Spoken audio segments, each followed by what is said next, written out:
Hey, everybody. Welcome to this week's Business Insights with Matt Milia. And I am super excited because I have a superstar on here, and she's going to talk all about how to manage your own business, but also, in addition to managing your own business, managing your time the most effectively in the house, in business. So you'll want to tune in all the way through for some of the top tips that you're going to get here from Renee. So see you in just a second.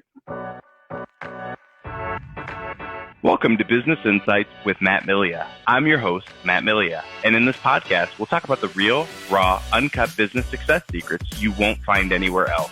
Follow my journey from entry level to CEO. We discuss real actionable items you can plug into your business right away. To subscribe to our weekly top tips, you can go to www.mattpodcast.com and join our community of elite high-level performers. And if you're interested in our inside sales company, you can go to www.appointmentstoday.com to jump on a free strategy call. And now, stay tuned for our podcast.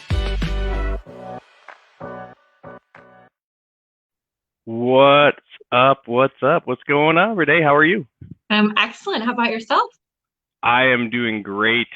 First and foremost, thank you so much for jumping on here today. I'm super excited to have you on and share a little bit about what you have, what you've got going on right now. And for everyone who doesn't know who you are, why don't you give a quick little intro? Well, you're welcome, and thank you so much for inviting me to be on the show. I appreciate it. I am Renee Velasquez with the RSVP group with EXP Realty. I've been a realtor since 2008, so I got in the market when everything was tanking.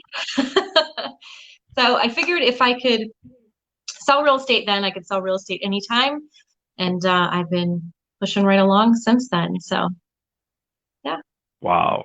So I didn't even realize it was 2008 that you got in. So yeah, you got in when everyone else was running, and they were running away, and you were running towards the storm. That's awesome. Yeah, absolutely.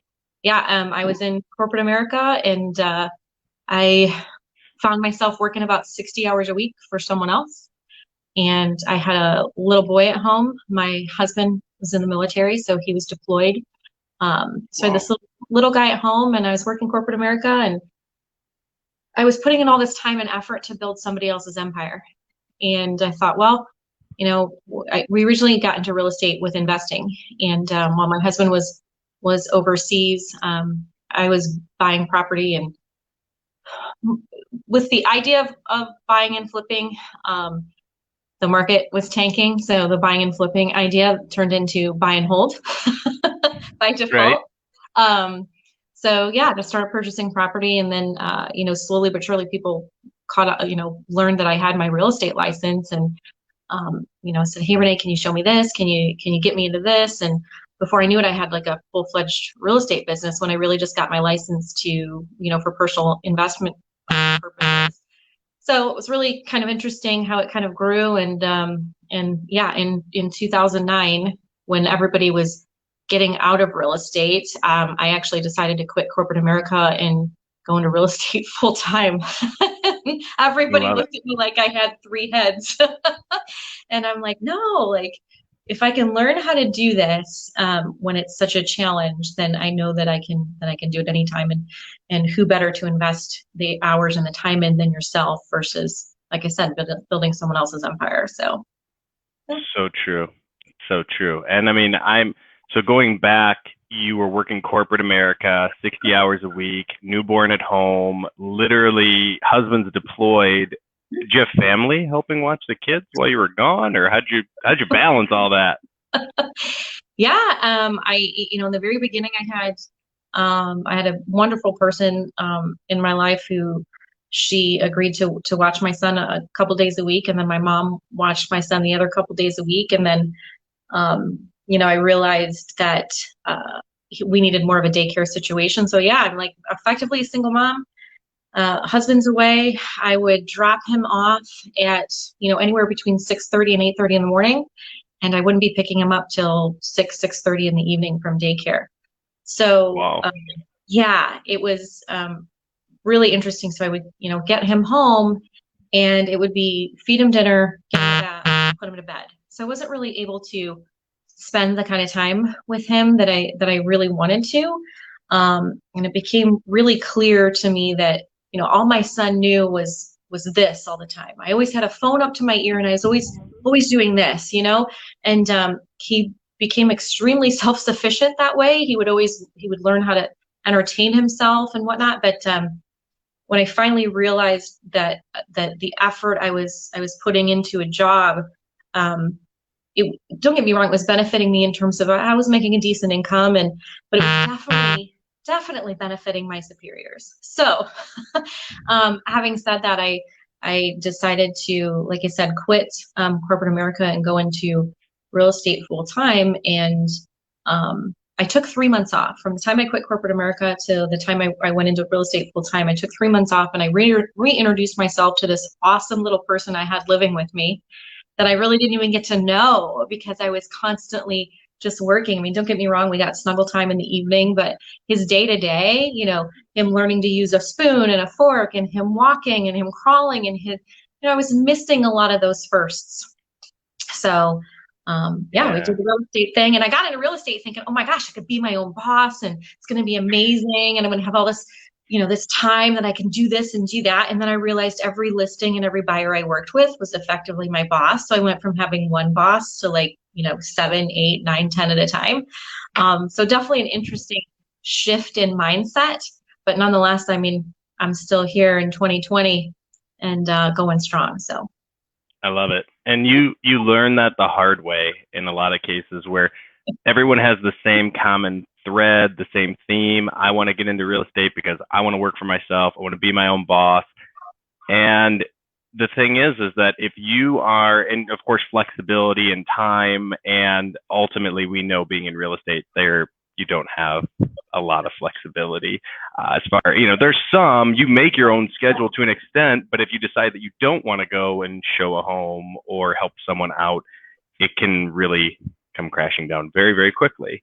So I totally get it. And a lot of the flexibility people look at, and again, I mean, real estate is a phenomenal field for everyone that's watching, but a lot of times we get into it with a different mindset. With everything that happened in 2008, I was in the whole subprime meltdown during that time. I was on the mortgage side, so totally get it. What are some things are you seeing any similarities between what's going on now in comparison to back then? Yeah. So going back to the whole, the flexibility and thinking that I was going to, be my own boss and whatever, the reality of it is that most of us suck at being a boss, right? And by suck at being a boss, we definitely can't lead ourselves. Right. It becomes painfully aware. And next thing you know, you're a slave to, the phone. You're a slave to the phone, first of all. The phone rings and yes, I found myself doing this again. Right? Yeah. I'm on the phone and doing this and doing this. And you will attract what you tolerate. Right. And, got to the point where, the phone was, in 2008 and 2009, but prior to going into that slide, 2005, 2006, apparently, you just sat around and waited for your phone to ring and people were calling into you. Right. You put a sign in the front yard and people were running up to you with offers. Well, 2008, 2009, you had to actually physically pick up the phone and dial out, and nobody really knew how to do that. Well, luckily for me, I came from an industry where that wasn't completely uncomfortable for me, even though I hate the phones. I do, I must admit. That's why your companies like yours do so well, because people like me don't like to pick up the phone. But, you now had to actually make that effort and push out. And then if people did call you back, you were hard pressed to get on it like that, right? So I was doing a lot of this again, and I very much wanted to figure out how to keep the relationship with my son and maintain the relationship with my husband, who I wasn't even seeing. I mean, I would see my husband 30 days out of the year. That's it. 30 days out of the year, I would see him. Wow. So when he came into town, I kind of had to shut things down, if you will, because I didn't know when I was going to see him again, when he was going to be deployed again.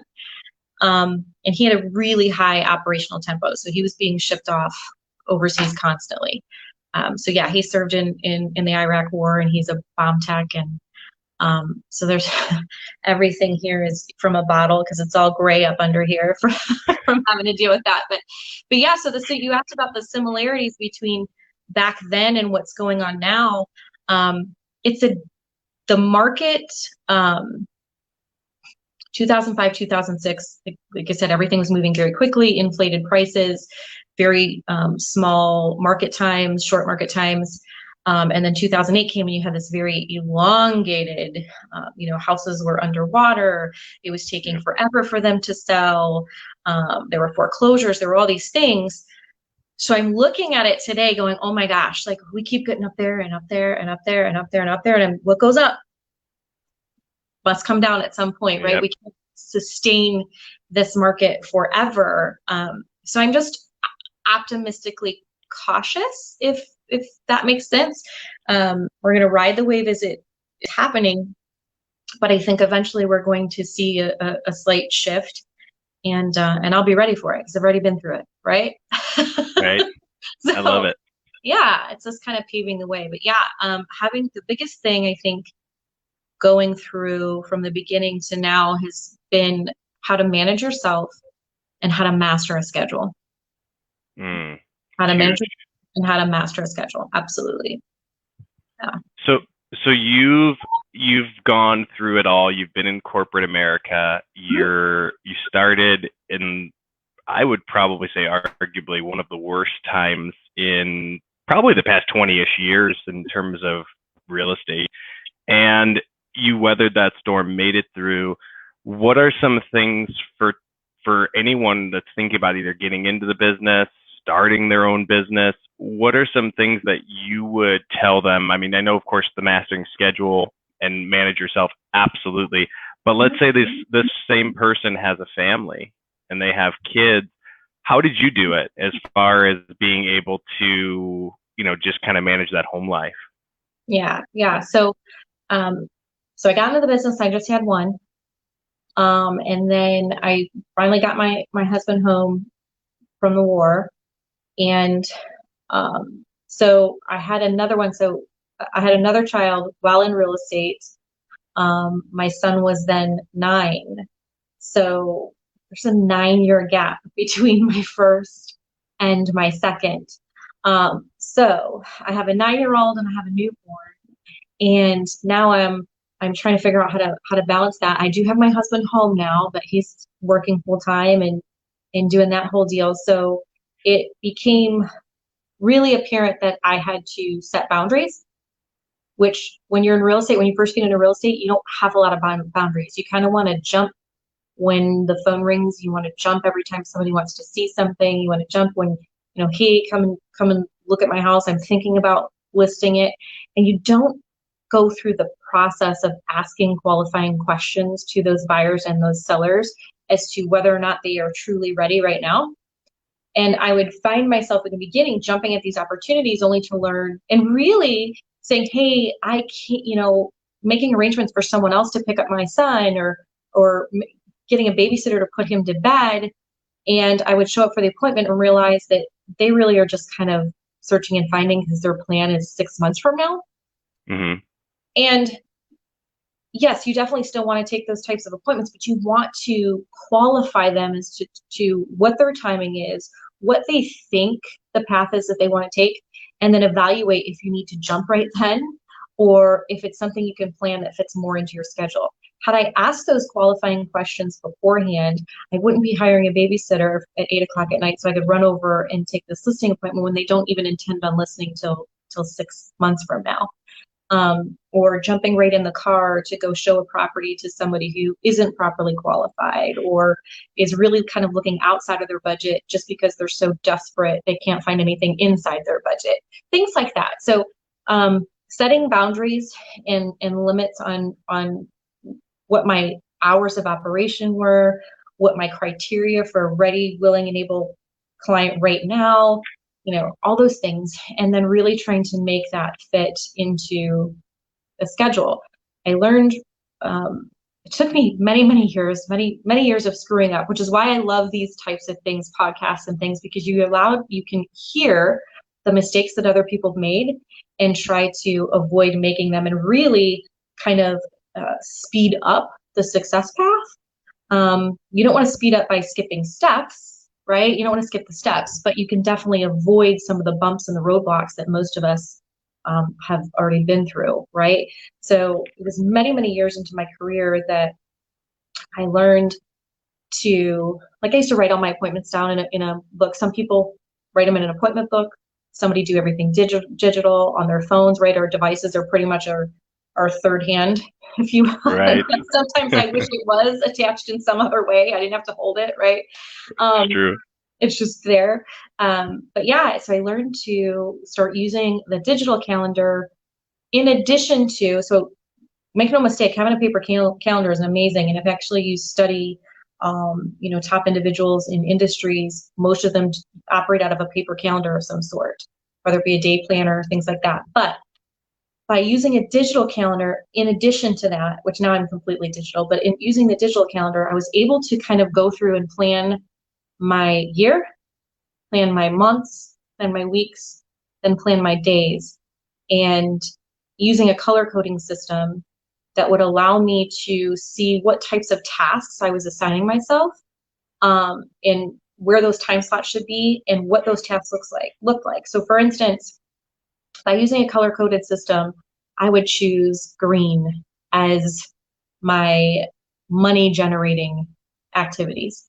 So if I was going out on listing appointments, my listing appointments would go in green. If I was, going on buyer appointments, my buyer appointments, and eventually I separated those two into two different colors. But when you first start out, you may only have one buyer or one seller at a time.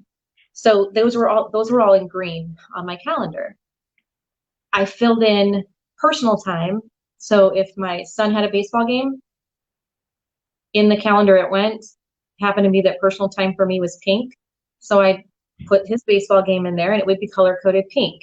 I had tasks that I had to do, like going to put a sign up or put a lockbox on or pick a sign up.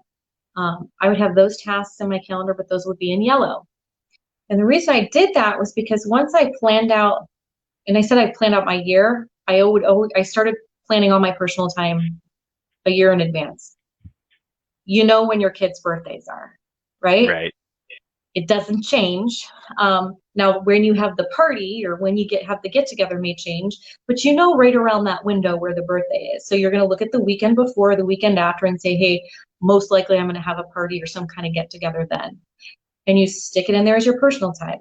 If you take a vacation on the 4th of July every year, stick that in your calendar. And all those happen to be pink. So I would literally schedule out my year of the things I knew for my personal calendar. And of course, you never know when you're going to get invited to a graduation party or a wedding or whatever, and you would fill those in throughout the year. But the ones that happen every year, you just schedule them in. Then I would go in and schedule all of my work stuff. Like, hey, I know that I want to go to this training in August this year. So I scheduled that in.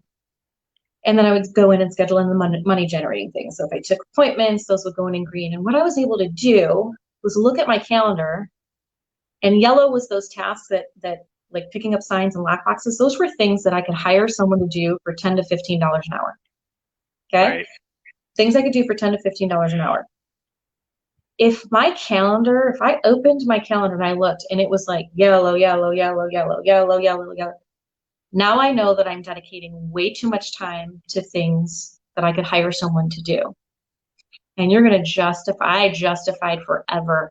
I can't afford it. I can't afford it. I can't afford it. And I would continue to do the $10 and $15 an hour activities. And I hate to dial it down to a dollar amount. I mean, you may live in California and maybe it's $20 an hour activity or whatever, but nonetheless, I could hire someone to do it. So instead of driving 30 minutes across town to go pick up a lockbox and then drive 30 minutes back, that's an hour out of my life, right? Over a lockbox. I could hire someone for $10 to go do it for me. It was a no-brainer, right? But I had to see all the yellow in my schedule to realize how much time I was taking to do all these mundane tasks that weren't serving my purpose any longer. If I looked at my schedule and I had a ton of green on my schedule, great week, great month, Right. ton of green on the schedule. It means I'm doing all the activities that are going to generate income for myself. Picking up a lockbox is not generating you income. It just isn't. No. You're picking up a lockbox. You've already made that income and probably spent it 2 months ago. Right? True. That's true. You're wasting all this time. So, and then I would look at my schedule and say, oh my gosh, there's no pink on my schedule this week. That's personal time for me. No personal time, yeah. Whatever your color codes are, but there was no pink on my schedule for that week. And I'm like, that means I'm not doing anything for myself, anything for my family. I'm not taking the time. That's a deficit. I need to change that. So when I started using the digital calendar simply for the color coding factors, changed my world, because it allowed me to, at a glance, see where I was deficient, see where I was excelling, and see where I needed to reallocate. It's amazing. Yeah. And you didn't have to pay anything for that. I mean, in most cases, I mean, Google comes with a calendar. So, I mean, you could have it in Google, you could have it in Outlook. You're not having to buy some big flashy system, and then you can analyze, am I spending too much time on the low return on investment activities? Am I not spending enough time with friends or family? Yep. Because I'm sure that happens too. You get to a point where you're doing so much and you're like, okay, these green activities, I need to keep things going, but there's still some yellows in there, and those yellows can be devoted to time with friends or family. Have you ever found yourself in that position where you could look at it and just say, this is, I could swap some things out? Most definitely. And when you're in real estate, BC before Corona, right? I love it, before Corona. BC before Corona, there's events after events after events. And some of them are wonderful training events. Some of them are wonderful cocktail hours, and some of them are just cocktail hours, right?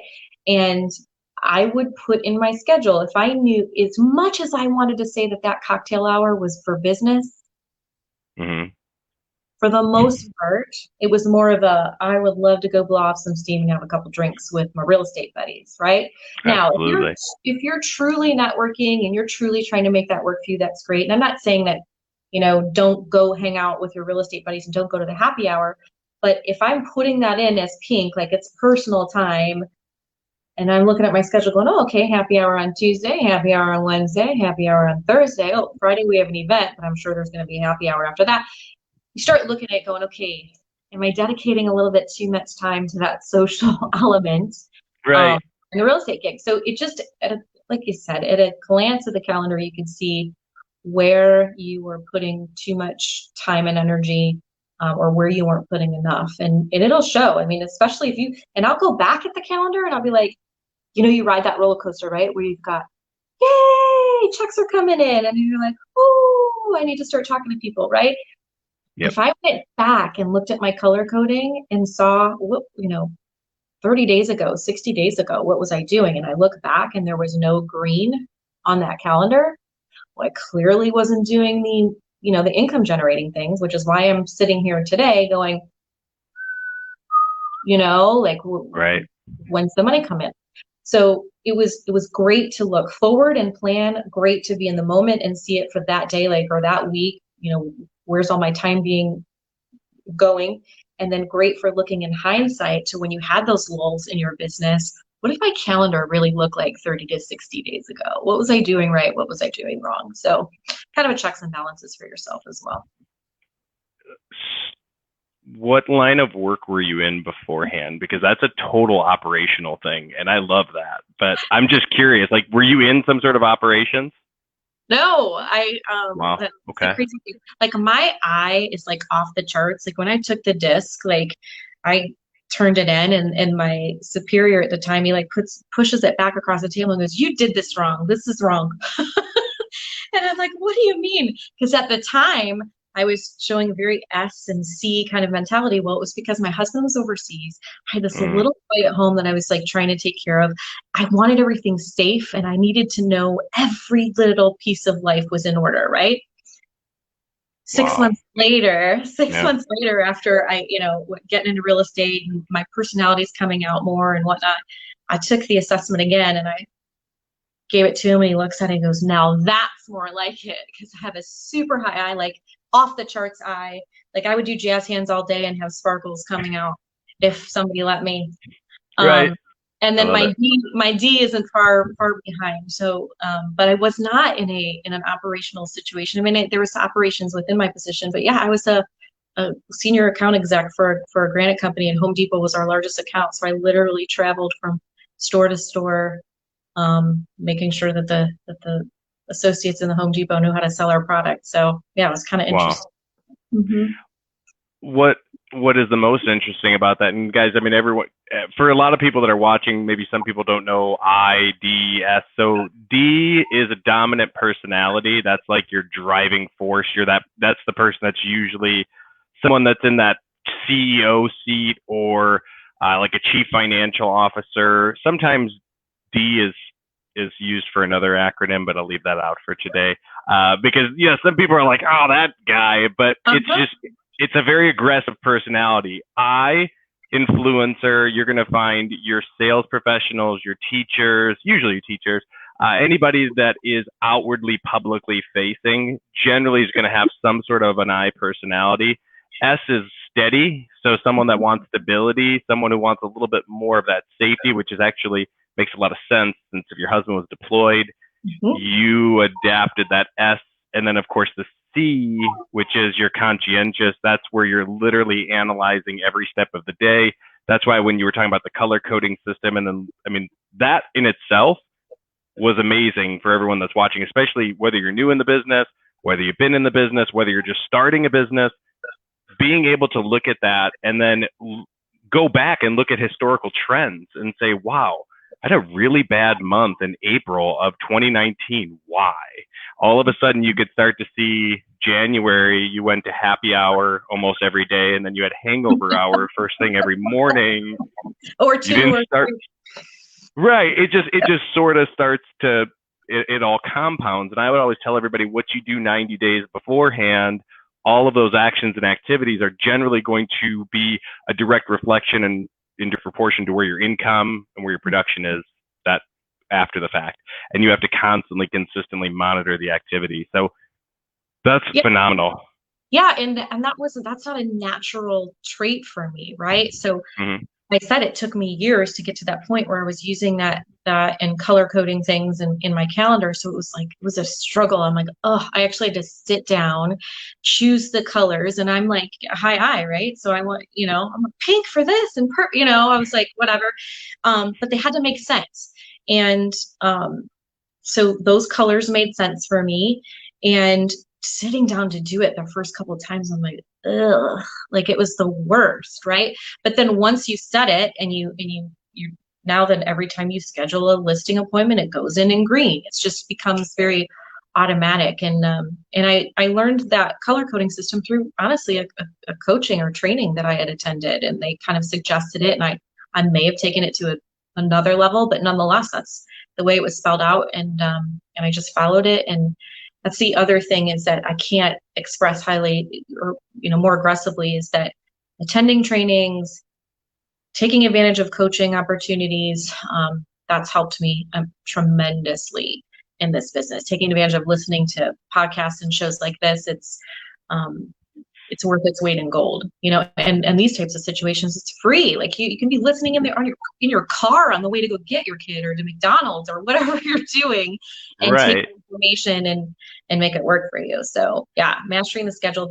became huge. And I know we need to wrap up here soon, but the other piece of mastering your schedule that has been life-changing for me is, once I started mastering the color coding and scheduling those things, the next step was Sunday planning. And this was a game changer for me. And I have to credit my personal coach, John Kitchens, for this. Sunday planning's like changed my world. So sit down on Sunday for an hour, 2 hours, however long it takes, and literally plan out your week.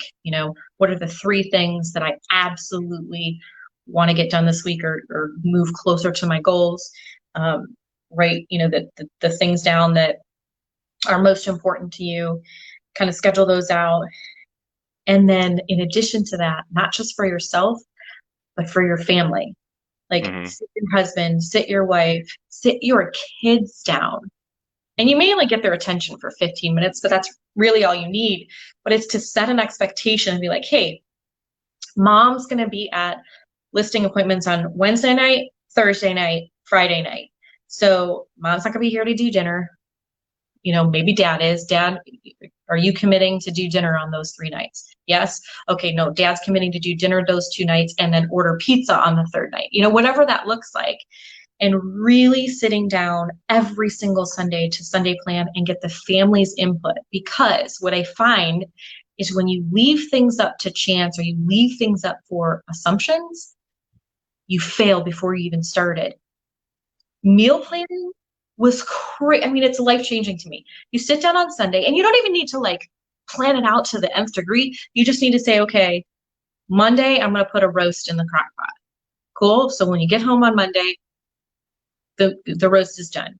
We're going to eat that on Monday. Guess what? On Tuesday, the leftover pot roast is going to turn into, my kids, they'll put anything in a burrito, anything. So yeah, that's awesome. They do pot roast burritos, like with the leftover pot roast. So that's Monday and Tuesday, done. And I don't got to recook everything on Tuesday, right? Or plan out fresh. And then it's like, okay, Wednesday, yeah, we're going to order pizza on Wednesday. Okay, cool. How many times do you get home and look at each other and be like, what's for dinner?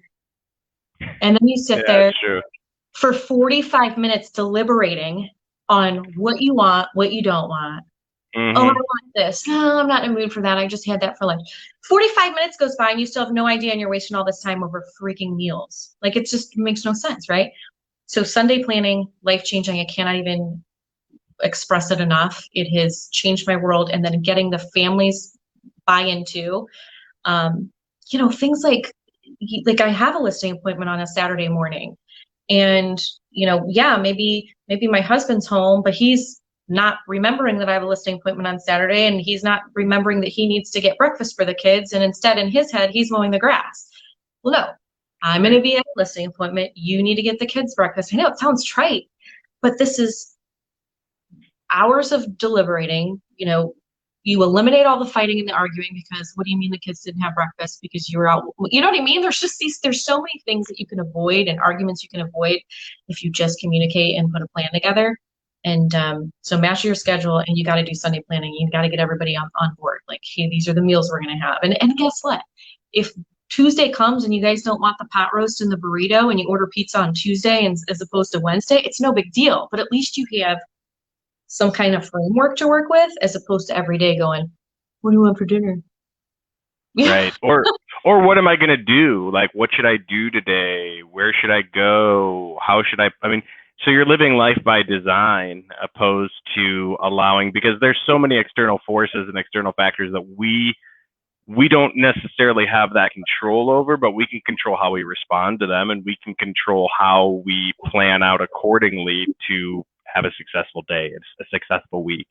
And yeah, I owe John a lot as well. John Kitchens, big shout out, because he also, with that whole Sunday planning, I think we both were at that same networking event. So we both were there, and I remember him going through that, and I'm like, wow, these are amazing takeaways just to take that time on Sunday, because, you know, Sunday was usually Sunday fun day. There were times it's been Sunday manual labor day over here, but I mean, having that little bit of time that you block out, even if it's at the end of the day around, 6, 7 o'clock, whenever your day is about to end, just sitting down and jotting down a plan for the week, it makes a huge difference. And doing it day by day, but also blocking out personal time as well for your friends, your family, networking events, which are huge. So it gives you the opportunity for those checks and balances. Like I can't the number of times where you think you've got everything set and you're like, okay, we know what's going on this week. And then, just through Sunday planning, you're like, oh yeah, remember Wednesday, the kids have a dentist appointment and and you're like, oh, had you not had that Sunday planning session, that moment of, oh my gosh, I totally forgot, wouldn't have came out. And now you're dealing with a fire that you need to put out in the moment. It just helps avoid those types of things. And trust me, so now I have a 5-year-old at home. I've got a soon-to-be 9-year-old, and I have an 18-year-old. So I've got, graduation and going to college. I've got going into kindergarten. I've got going into third grade. Like, they're coming and going in so many different areas. I have to do something to keep it all straight, and leaving that up to chance that your significant other or the people that support you understand it and know your schedule, it doesn't work. It does not work at all. Even if you share a calendar, like I know so many couples and whatnot where they share a calendar, but you actually have to put the information in order for it to be shared. And yeah, you have to. Yeah, there's so many opportunities to miss that information. And, well, I thought you knew that, or I thought I put it in the calendar, and you look and like, no, it's not here. And just avoid so many issues and going forward. And I know but it makes you such a better, productive individual just in life in general, and in your business changes your world, because you're So not, true. you could be sitting here at 4 o'clock going, oh my God, I didn't pull anything out for dinner. I have no idea what we're going to make. I need to write this offer. I can't, and you're stressing out about something when you should be focused on writing the offer. And had you just done if you just took that hour, took those 2 hours at the beginning of the week to plan it, it'd be a lot less stressful for you. So it is a game changer. Well, Renee, I cannot thank you enough. You shared some amazing stuff. For everyone that wants to get into the business, what would be one last thing that you would just to highlight everything? What would you say is the one hinge that swings the door wide open, that made it that's going to make it a game changer for everyone coming in? So if you're looking to get in the business, you are good enough, you are smart enough, and you are strong enough. You're going to have self-doubt. You have self-doubt all the time, and people will try to drag you back down because you're thinking bigger and you're thinking more forward. So don't succumb to the people that are trying to bring you down. And master the schedule out the gate. Don't wait for your world to get busy and then try to figure out a schedule. Start out from day one and work it from there. And I promise you the rest of the stuff will fall into place. I know it sounds, you're like, no, I got to talk to people and I need to get leads and I need to do listings. I need to do buyers. That will all come. Learn how to master your schedule first, and it'll work. And color code the activities. So then you could literally go back and look and see where you were productive. Yeah. I love it. Thank you so much, Renee. For everyone that's watching, thank you for tuning in. We will see you all same time, same place next week. Thanks, Renee. See you, everybody. Take care.